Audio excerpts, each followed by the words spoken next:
¿Qué tal, estimados estudiantes? Estamos en esta sesión de filosofía, en esta sesión número 2, en la cual vamos a ver las leyes o las reglas del método que Descartes nos propone dentro de su filosofía. Recordemos que René Descartes es el padre del racionalismo. Tiene esta injerencia porque la razón sea el criterio para discernir la verdad.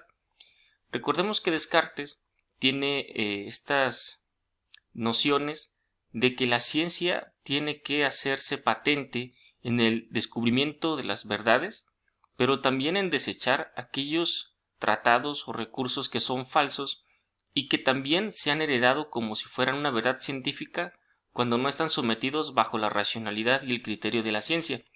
Por ello, René Descartes, en un primer momento, como hijo de su tiempo, va a tener ciertos supuestos, pero además lo que nos va a proponer es encontrar una verdad clara y distinta que vamos a explicar adelante. Como les mencionaba en la clase anterior, él cree en las ideas innatas.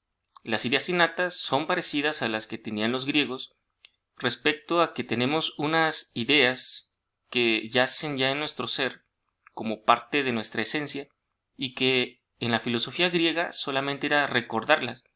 Para Descartes, esta es una capacidad propia del ser humano. Entonces, esa capacidad propia del ser humano le permite que estas ideas innatas son las que le permitan ordenar la realidad y conectarse con el mundo, digamos, perfecto, divino, ideático en este aspecto. Ahora, la preocupación por el orden teórico significa que Descartes, por ser un matemático muy riguroso, pretende ordenar la realidad de una manera que nada quede, digamos, sin una clasificación, sin un orden, en donde no haya el error. Él va a tener esta peculiaridad que va a buscar la verdad ante todo, pero sobre todo no va a soportar la idea de que en alguna de las cosas que existan haya el error. Ya les había comentado que él crea la geometría analítica y entonces, gracias a su pensamiento, pues nos ha dado una herencia matemática bastante sólida.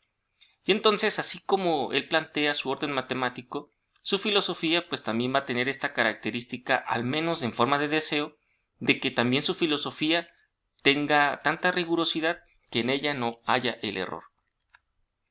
Bien, si bien el método cartesiano ha sido heredado por mucho tiempo como un método primigenio en las ciencias, cabe decir que fue muy revolucionario para su tiempo. Recordemos que la finalidad del método cartesiano, como él, es llegar a una certidumbre completa. Es decir, que aquello que yo llegue a la conclusión es totalmente certero, es decir, claro y distinto, que pueda decir qué es lo que es verdad y desechar aquello que no lo sea. En este caso, tendremos que René Descartes va a proponer 4 pasos para llegar a esta certidumbre completa. Chicos, estos pasos no se pueden omitir en el orden. No se puede pasar del 1 al 3 ni de 2 al 4. Tiene que ser en ese orden, si no habrá error en el diseño. ¿Por qué esto es importante? Porque René Descartes quiere proponer un método en el cual no se pueda filtrar nada que sea erróneo. Solamente vamos a lograr capturar lo verdadero, y eso verdadero es lo que las ciencias tienen que heredar. Es decir, son las conclusiones que tienen que ser tomadas como tal, no suposiciones o cosas que no estén tan claras. Eso para Descartes diría eso no es ciencia. Entonces, por eso René Descartes nos propone estos 4 pasos para poder entonces llevar adelante lo que es el desarrollo de las ciencias y llegar a las verdades y a la certidumbre. Bien, primero, y es la primera regla, es no recibir nada como verdadero que no conozca evidentemente. ¿Esto qué significa?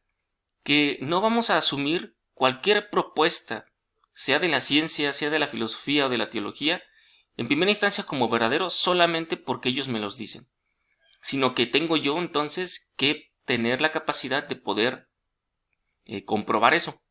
Es decir, que para mí sea evidente. Yo no les puedo decir como verdad, según esto, que el unicornio existe o que vi un unicornio. Si yo no puedo comprobarlo, entonces, digamos, Descartes diría, no tienes fundamento sólido como para eso tú proponerlo como un juicio de verdad. Por eso entonces, para evitar la precipitación Este es de un carácter, digámoslo, más afectivo, porque regularmente podemos creer muchas cosas por nuestro estado de ánimo. Y aquí lo que quiere evitar Descartes es que en nuestra vida, y más en el mundo de la ciencia o la filosofía, nosotros tomemos como verdadero cosas que no han pasado por la razón y el discernimiento. Por ello las ciencias también van a estar sometidas a este método. ¿Sale? Primero, no recibir como verdadero nada que no conozca por medio de la evidencia. Segundo, dividir cada una de las dificultades y examinarlas en tantas partes que fueran requeridas para resolverlas. En este caso, lo que está buscando Descartes es, para analizar mejor un problema, un elemento o una situación, lo que hacemos es dividirlo para que sea más fácil estudiar cada una de sus partes. Entonces, al momento de dividirla, yo voy a evidenciar si tienen errores o está todo bien, ¿sale? Entonces, por ello, uno de los segundos pasos es dividir en partes más pequeñas para que su análisis sea más fácil. Número 3. Conducir mis pensamientos en orden. Es decir, después de que ya dividí y analicé cada una de las partes de ese problema o de esa situación, ahora lo que me toca hacer es volverla a ordenar y entonces ahora sí sistematizarlo como un todo. Ahí surge la idea de que el todo es más grande que la suma de sus partes. En ese aspecto, no solamente vamos a armarlo como un montón de piezas, sino que se le va a dar una consistencia sólida porque se va a sistematizar por sí mismo, ¿sale? Y finalmente, el número D, o la 4, el cuarto paso, después lo vamos a explicar mejormente cada uno, es vamos a someterlo a la experimentación. Es decir, vamos a enumerar una serie de experimentaciones o vamos a someterlo a juicio, digámoslo así, para ver si nuestra teoría conduce a la verdad o no, o si en el paso hubiera un error que no omití. Vamos a poner el ejemplo, si queremos comprobar que el ciclo del agua, entonces tenemos que ver que la evaporación se da por medio del sol, la condensación es el hecho de que pues, el vapor se acumula y después se precipita formando la lluvia. Entonces, si esa es mi teoría 1, entonces ahora tengo que dividirla, ¿sale? Entonces divido los ciclos del agua en las 4 partes: evaporación, condensación, precipitación, ¿sale? Y voy a analizar cada una de ellas y voy a checar que todo esté en orden y que no haya error en ninguna de las proposiciones, es decir, en ninguna de las teorías, ¿sale? Entonces, después, si yo veo que eso está, ok, ahora sí otra vez lo vuelvo a conducir como sistema de precipitación. Y entonces, ya después voy a someter a varias experimentaciones que sí realmente para el ciclo del agua es necesaria en las 4. Si en una de ellas, por ejemplo, yo descubro que no es necesaria la condensación, entonces mi teoría estaría mal. ¿Por qué? Entonces el ciclo del agua no necesita de la condensación. Obviamente que actualmente bajo ese modelo nos damos cuenta de que sí es necesaria la condensación, si no, no había precipitación. Entonces, cuando ya someto mi teoría a la experimentación, me doy cuenta entonces si estoy en lo verdadero. Entonces eso sí es una verdad científica y es algo que sí se tiene que propugnar como tal, es decir, una verdad. Si en uno de ellos tengo dudas, entonces tendremos que revisar todo el proceso de nuevo. Por eso Descartes es uno de los que empieza a ser muy riguroso con los métodos tanto científicos como filosóficos. Y bueno, vamos a explicar cada una de estas reglas. Es necesario, chicos, que estas reglas se las aprendan así como tal. Regla 1, evidencia, luego análisis, luego orden, etcétera. ¿Para qué? Porque tienen que ser en orden, no te puedes pasar, si no romperías lo que es la metodicidad. Si como en las ciencias, si tú mezclas antes un compuesto, puede ser que salga otra cosa o que explote o no funcione teóricamente el experimento. Por eso es importante que el método de Descartes te lo aprendas así en esas cuatro pasos en orden, ¿sale? Y el primero pues es la evidencia. Entonces, por ello, como te decía al principio de una forma muy rápida, la primera regla es que tú, cuando recibas una verdad o te enfrentes a ella a través de un manual, o sea, a través de internet, de lo que sea, según Descartes, no te lo vas a creer a la primera, ¿sale? No puedes, luego afirmar o desacreditar esa cosa o ese juicio, sino tienes entonces que ponerlo, en duda para poder ver si es verdad. Por eso entonces, aquí se tiene que proceder con claridad y distinción. ¿Qué significa esto? Claridad es que tú tengas certeza de lo que tú vas a afirmar como verdadero, lo es. Y distinguir entonces aquello que entonces no es verdad. ¿Sí? Por eso tiene una doble función. Cuando tú te das cuenta esto es verdadero, entonces ya me doy cuenta que todo lo otro no lo es. Por eso es clara las cosas para tu razón, lo que sí es verdad de lo que no es verdad. Esa es la función básica que Descartes quiere trabajar en su filosofía, en su primer momento.